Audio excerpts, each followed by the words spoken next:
Assalamualaikum dear students. I hope all of you will be fine. Today our topic is generations of computers and the topic is from unit number 1. In previous lecture we have studied definition of computer and evolution of computers. कि हमने last lecture में ये चीज़ देखी थी बेटा कि जो computers थे इनका जो कंसेप्ट अराइज हुआ स्टार्ट हुआ वो कहाँ से हुआ, तो उसमें हमने जो पहला कंसेप्ट पढ़ा था वो बेकस का पढ़ा था कि जो 5000 साल पहले उसने एक वुडन रैक की शक्ल में हमें कंसेप्ट दिया था जिसमें साथ हम काउंटिंग करते थे। और एट द एंड जो हमारी बात गई थी वो गई थी जी चार्ल्स बेबेज तक कि उसने डिफरेंस इंजन डेवलप किया था और फिर एक एनालिटिकल इंजन बनाया था जो बाद में फ्लॉप हो गया था। लेकिन अगर आप जनरेशंस की बात करें बेटा तो जो जनरेशंस हैं वो हमारी स्टार्ट होती हैं 1946 से कि जो कंप्यूटर्स हमारे बाकायदा लॉन्च हुए, कमर्शियल कंप्यूटर्स आने स्टार्ट हुए, लोगों ने यूज करने स्टार्ट किए, जो जनरल पर्पस है कोई स्पेसिफिक पर्पस है। तो ये जो कंप्यूटर्स थे जो स्टार्ट हुई फर्स्ट जनरेशन हमारे पास है जिसकी ड्यूरेशन की, देखें ये मैंने हेडिंग लिखी हुई है, ये मैंने आपका जो बुक के अंदर कोर्स है बेटा जो आपका टॉपिक है उसका मैंने करक्स एक बना दिया इस टेबल के फॉर्म में ताकि आपको ये समझने में आसानी हो। तो मैंने जो पहली चीज इसमें डाली बेटा वो डाली ड्यूरेशन। तो ड्यूरेशन कहते हैं टाइम लाइन कि हमारे पास जो जनरेशंस आई उनका टाइम लाइन कितना था, मतलब किस किस टाइम के अंदर वो फेमस जनरेशंस थी और इन कंप्यूटर्स को यूज किया जाता था। तो हमारे पास जो टोटल नंबर ऑफ जनरेशंस हैं बेटा 5 है, जनरेशन 1, जनरेशन 2, 3, 4 एंड 5 जनरेशंस हैं। और जो हमारी फर्स्ट जनरेशन बेटा लॉन्च हुई थी उसकी डेट थी 1946 से लेके 1958 तक। समटाइम्स ऐसे होता है बेटा कि जो ड्यूरेशन होती है, जो डेट्स होती हैं याद करने मुश्किल होती है, तो उसका एक छोटा सा आपको मेथड भी बता देता हूँ। ये है कि अगर ये 1946 स्टार्ट डेट आप याद रखें बेटा, तो 1946 से 1958 तक अगर आप काउंट करें तो ये टोटल कितने ईयर्स बनते हैं बेटा? 12 ईयर्स। तो आप ये कह सकते हैं कि फर्स्ट जनरेशन जो हमारी इन प्रोग्रेस थी जिस पे वर्क हुआ तो वो 12 ईयर्स थे। तो आप जब 1946 से आगे 12 ईयर्स काउंट करोगे तो खुद ही 1958 पे आ जाओगे। तो उसके बाद जो सेकंड जनरेशन है बेटा उसका जो टाइम स्पैन था दैट वाज 1959 टू 1964। 58 जब एड हुआ तो 59 में कौन सी जनरेशन स्टार्ट हुई? Second generation. अगर आपने इसको याद रखना है तो सिंपल इस जनरेशन का आप टाइम स्पैन निकाल लो कितने साल रहा, तो 1959 से 64 तक बेटा ये 5 इयर्स बनते हैं। तो आप इसको लिख सकते हो कि ये 5 साल की जनरेशन जो थी फेमस थी, इसके कंप्यूटर्स पे वर्क हुआ, लोगों ने यूज किया। 12 इयर्स 5 इयर्स, ठीक है बेटा। उसके बाद जो नेक्स्ट जनरेशन आई वो स्टार्ट हुई 1965 में और 1965 से 1970 तक जो है ये जनरेशन हमारे पास इस जनरेशन पे वर्क हुआ। तो ये जनरेशन कितनी ईयर रही बेटा? 5 इयर्स। उसके बाद 4 जनरेशन का एरा स्टार्ट हुआ, तो 4 जनरेशन स्टार्ट हुई बेटा 1971 टू 1981। तो ये जनरेशन हमारे पास रही बेटा 10 इयर्स। तो आप इसको 10 इयर्स लिखेंगे। और जो करंट जनरेशन जिसका कंसेप्ट आपकी बुक में नहीं है उसमें 4 जनरेशन तक बताया है। जो करंट जनरेशन बेटा जिस पे अभी वर्क हो रहा है या पूरी दुनिया जिसके ऊपर अपनी वर्किंग कर रही है वो है 5th जनरेशन जो 1981 से स्टार्ट हुई और अभी तक इस पे काम हो रहा है। तो ये बेटा टाइम स्पैन्स था जनरेशंस का जो कि आपको अपने माइंड में रखना है, किस तरह ईयर वाइज आपको ये रिमेंबर रहेगा। उसके बाद बेटा टेक्नोलॉजी। देखो हमारे पास क्या है, एक कंसेप्ट ले लेते हैं बेटा टेक्नोलॉजी का। आपने अक्सर देखा होगा बेटा कि अगर आप कोई भी मोबाइल यूज कर रहे हैं, एंड्रॉइड मोबाइल यूज कर रहे हैं, तो उस एंड्रॉइड मोबाइल के अंदर बेटा आपके पास अक्सर अपडेट्स आती हैं। अगर आप ऑपरेटिंग सिस्टम विंडोज की एग्जांपल लें तो आपके पास पहले विंडोज एक्सपी आई, फिर 2000 एक्सपी आई, विंडोज विस्टा आई, फिर 2007 आई, 8 आई, फिर 10 आई। तो ये क्या था, स्टेप बाय स्टेप क्या थी, आपके जो फीचर्स थे आपके ऑपरेटिंग सिस्टम के वो एनहांस हो गए। इसी तरह जो आपके कंप्यूटर जनरेशंस थी इनके अंदर भी एनहांसमेंट्स आई। इन्हांसमेंट्स किस बेस पे आई? इन्हांसमेंट्स आई on the basis of technology. तो जो हमारे पास बेटा फर्स्ट जनरेशन थी, इसके अंदर जो हमारे पास टेक्नोलॉजी यूज हो रही थी बेटा दैट वाज वैक्यूम ट्यूब्स। तो वैक्यूम ट्यूब्स बेटा ऐसी होती हैं कि ये आपने पास बहुत ही अच्छा बात है बेटा कि जो वैक्यूम ट्यूब्स थी इसको रिप्लेस क्यों किया गया सेकंड जनरेशन की टेक्नोलॉजी ट्रांजिस्टर्स के साथ। तो जो वैक्यूम ट्यूब्स थी बेटा ये एक तो बहुत ज्यादा हीट प्रोड्यूस करती थी, और अगर आपके कंप्यूटर्स के डिफरेंट कंपोनेंट्स लगे हुए थे तो सपोज अगर आपके कंप्यूटर किसी एक कंपोनेंट को कंट्रोल करना है तो उसके लिए आपको 40 से 50-100 वैक्यूम ट्यूब्स लगानी पड़ती थी, तब जाके वो कंप्यूटर कंपोनेंट का होता कंट्रोल होता था। तो साइंटिस्ट ने जब देखा कि यार ये फर्स्ट जनरेशन के जो कंप्यूटर्स हैं एक तो बहुत हीट प्रोड्यूस कर रहे हैं, साइज में भी बहुत बड़े हैं, साइज में बड़े होने की वजह ये भी थी कि नंबर ऑफ वैक्यूम ट्यूब्स जो थी वो बहुत ज्यादा उसके अंदर यूज होती थी। तो उन्होंने कहा यार अब जो है एनहांसमेंट की तरफ जाते हैं, तो उन्होंने वैक्यूम ट्यूब्स को रिप्लेस किया बेटा ट्रांजिस्टर्स के साथ, ठीक है। उसके बाद जो सेकंड जनरेशन में आया वो हमारे पास ट्रांजिस्टर्स आए। तो ट्रांजिस्टर्स जो थे बेटा आपकी बुक में लिखा हुआ है कि वन ट्रांजिस्टर, एक ट्रांजिस्टर जो था इसने रिप्लेस किया 40 वैक्यूम ट्यूब्स को। मतलब आप जब सेकंड जनरेशन आई तो आपका एक ट्रांजिस्टर 40 वैक्यूम ट्यूब्स के बराबर काम करने लग गया। अब क्या हुआ जी, आपका जो कंप्यूटर था वो पहले कंप्यूटर से साइज में जरा छोटा हुआ, जो हीट की कंजम्पशन ज्यादा हो रही थी वो भी कम हुई, और साथ में क्या हुआ ट्रांजिस्टर्स के आने के साथ एक तो आपको वोल्टेज कंट्रोल होने लग गया, और साथ में ट्रांजिस्टर्स जो है आपकी स्टोरेज के लिए भी यूज होने लग गए। तो ट्रांजिस्टर्स बेटा ये आपकी सेकंड जनरेशन में है।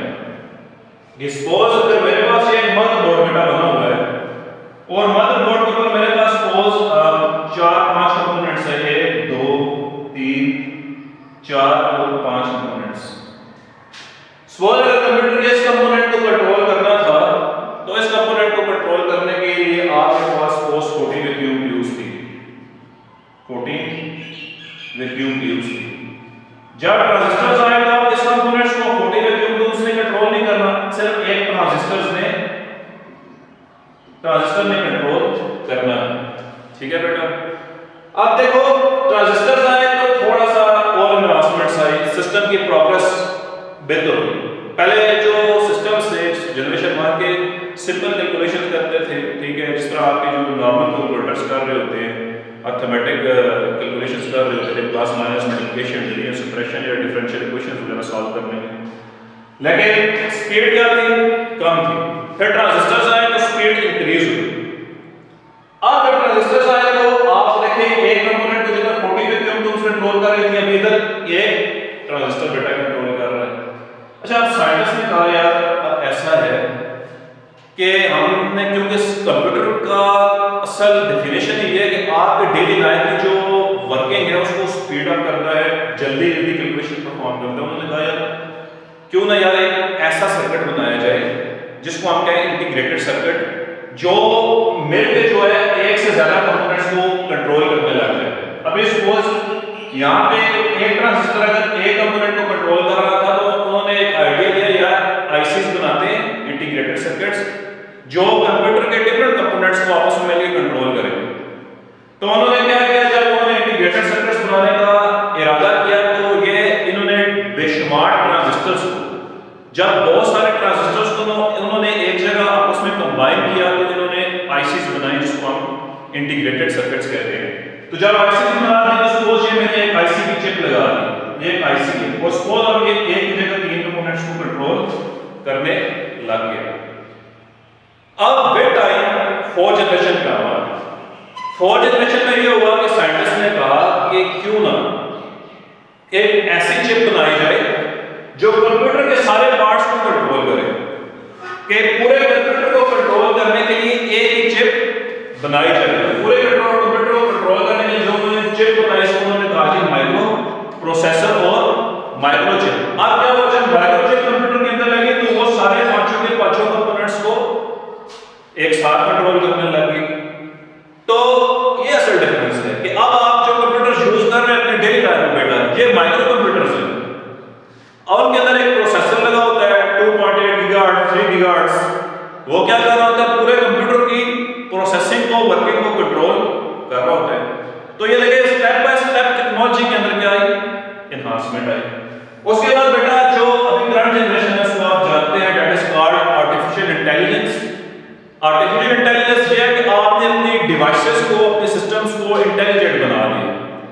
कि अब वो कोई भी काम, कोई भी फंक्शन खुद परफॉर्म कर सकते हैं। जिस तरह आप रोबोट्स की एग्जांपल लें, अब आपके रोबोट्स इतने इंटेलिजेंट हैं बेटा कि आप उन्हें कोई भी बात बोलो अपनी नेचुरल लैंग्वेज के अंदर, तो आपको वो काम करके देंगे। बेटा ये थी हमारे पास टेक्नोलॉजी जो मैंने आपको बताया 1 by 1 जिसके अंदर चेंजेस आई। उसके बाद बेटा हमारे पास आ गया जी साइज ऑफ कंप्यूटर। क्योंकि अगर आप टेक्नोलॉजी आपको समझ आई तो साइज ऑटोमेटिकली समझ आ गया होगा। देखिए बेटा, वैक्यूम ट्यूब जब तक यूज हो रही थी तो आपके जो कंप्यूटर्स थे फर्स्ट जनरेशन के, उनका साइज बहुत ह्यूज था, बहुत बड़े साइज के थे, आधे कमरे जितने कंप्यूटर। इस वाइट बॉक्स जितने कंप्यूटर्स, बहुत बड़े बड़े कंप्यूटर्स थे। लेकिन जब ट्रांजिस्टर्स आए तो वैक्यूम ट्यूब्स टेक्नोलॉजी जो है एनहांस हो गई, ट्रांजिस्टर्स आ गए, और क्या हो गया, फर्स्ट जनरेशन से जो कंप्यूटर्स सेकंड जनरेशन में डेवलप होने लगे वो स्मॉलर थे, छोटे थे। फिर जब सेकंड जनरेशन से हम थर्ड जनरेशन में बेटा आए तो आपके थर्ड जनरेशन में जो कंप्यूटर्स थे वो सेकंड जनरेशन से भी छोटे थे। और जब आप सेकंड जनरेशन से बेटा फोर्थ जनरेशन के अंदर आए तो आपके पास माइक्रो कंप्यूटर्स आ गए जो आप अपने घरों में यूज करते हैं, ऑफिसेज में, यूनिवर्सिटीज में, लैब्स में। या आपके कौन से कंप्यूटर्स है बेटा? फोर्थ जनरेशन के कंप्यूटर्स। उसके बाद बेटा मेरे पास माइक्रो कंप्यूटर्स के बाद आए टाइनी कंप्यूटर्स। अब इस हद तक एनहांसमेंट्स हो गए कि आप छोटे-छोटे कंप्यूटर ऐसे आ गए जो आपके हाथों जितने थे, जिनको आप पाल टॉप्स कहते हैं, छोटे-छोटे डिवाइसेस आ गए। क्यों? Just because of the technology enhancements. उसके बाद बेटा हमारे पास आता है स्टोरेज डिवाइसेस। तो जो आपकी first, second and third generation में बेटा इसके अंदर जो स्टोरेज डिवाइस यूज होते हैं that is called magnetic tapes. तो मैग्नेटिक टेप्स बेटा आपने देखा होगा जो पुरानी कैसेट्स वगैरह होती थी उनके अंदर जो है ब्लैक कलर की फिल्म होती थी, ब्लैक कलर की फिल्म जिसको आप रील भी कहते हैं अपनी जुबान में। तो वो उसके अंदर एक मैग्नेटाइज मटेरियल होता था, जो वो मैग्नेटाइज मटेरियल अपने जो है मैग्नेटाइजेशन के इफेक्ट की वजह से क्या करता था, डेटा को स्टोर करता था। फर्स्ट ईयर के अंदर आप ये टॉपिक डिटेल में पढ़ेंगे मैग्नेटिक टेप्स के बारे में। उसके बाद बेटा फोर्थ जनरेशन में आपको पता है हार्ड डिस्क आ गई और फ्लॉपी डिस्क आ गई, यूएसबीज वगैरह, मेमोरी कार्ड्स। और उसके बाद जो आपके पास फिफ्थ जनरेशन है इसमें हार्ड डिस्क, फ्लॉपी डिस्क तो थी, साथ में क्या आ गई, ऑप्टिकल डिस्क भी आ गई, सीडीज आ गई, डीवीडीज आ गई बेटा। ठीक है बेटा। उसके बाद बेटा मेरे पास आ गया जी प्रोग्रामिंग लैंग्वेजेस। तो जो प्रोग्रामिंग लैंग्वेजेस में फर्स्ट जनरेशन की जो लैंग्वेज थी that is called machine language. और मशीन लैंग्वेज बेटा आपको पता है is in binary form. Binary form में होती है, बाइनरी फॉर्म होती है 0 and 1 जिसकी बेस क्या होती है 2 होती है। तो आपके जो कंप्यूटर थे जब भी उनके ऑपरेटिंग सिस्टम्स को डेवलप किया जाता था या आपके जो कंप्यूटर्स थे जब भी वो प्रोसेसिंग करते थे तो वो इनपुट डायरेक्टली अपनी लैंग्वेज के अंदर लेते थे, क्योंकि कंप्यूटर की लैंग्वेज बाइनरी है। अगर मैं कोई चीज समझ रहा हूं, मुझसे कोई डायरेक्टली उर्दू में बात करता है तो मैं इस चीज को इजीली अंडरस्टैंड करता हूं। तो जो फर्स्ट जनरेशन थी उसमें जो लैंग्वेजेस थी वो बहुत ही टफ थी, और अगर टफ थी तो उससे ये था कि आपका कंप्यूटर जो प्रोसेसिंग करता था वो बाइनरी के अंदर ही करता था। सेकंड जनरेशन में बेटा असेंबली लैंग्वेज आई। Assembly language is one step higher than machine language. तो इसमें जो आपका कोड लिखा जाता है in the form of mnemonics. Mnemonic क्या होता है बेटा? NNEMONIC, निमोनिक कोड्स की फॉर्म में होता है। सपोज मैं कहता हूं ऐड A and B, तो ये ऐड बेटा क्या है मेरे पास? It is a mnemonic code. It represents the addition of two numbers, कि ये दो वैल्यूज को, दो वेरिएबल्स की वैल्यूज को ऐड करेगा। इसी तरह मेरे पास मल आ जाता है, मल का मतलब होता है मल्टीप्लिकेशन। तो ये क्या है मेरे पास? Mnemonic code. उसके बाद बेटा मेरे पास थर्ड जनरेशन में हाई लेवल लैंग्वेजेस आई जो जिसमें बेसिक एंड पास्कल आती है। और फिर उसके बाद फोर्थ जनरेशन में very high level languages I C and C++। आप बेटा क्लास 10 में C लैंग्वेज पढ़ेंगे और क्लास सेकंड ईयर के अंदर आप C++ इंशाल्लाह पढ़ेंगे if you will be student of computer science. और जो आपका फिफ्थ जनरेशन है बेटा इट अंडरस्टैंड्स नेचुरल लैंग्वेजेस।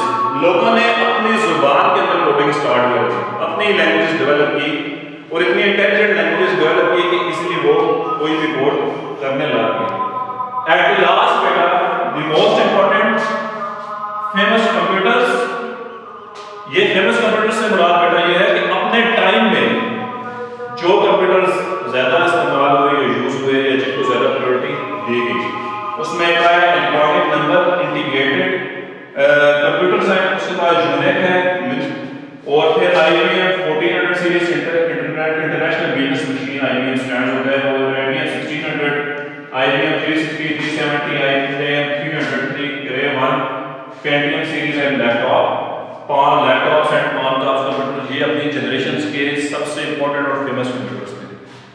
बेटा आप अपनी एक्सरसाइज ओपन करेंगे, उसमें long question number 6 generations of computers, ये आपका होमवर्क है, आपने नोटबुक पे लिखना है बेटा, और इसको आपने सबमिट करवाना है अपने व्हाट्सएप ग्रुप के अंदर। If you have any question you can ask in a comment. Thank you very much. अल्लाह हाफिज़।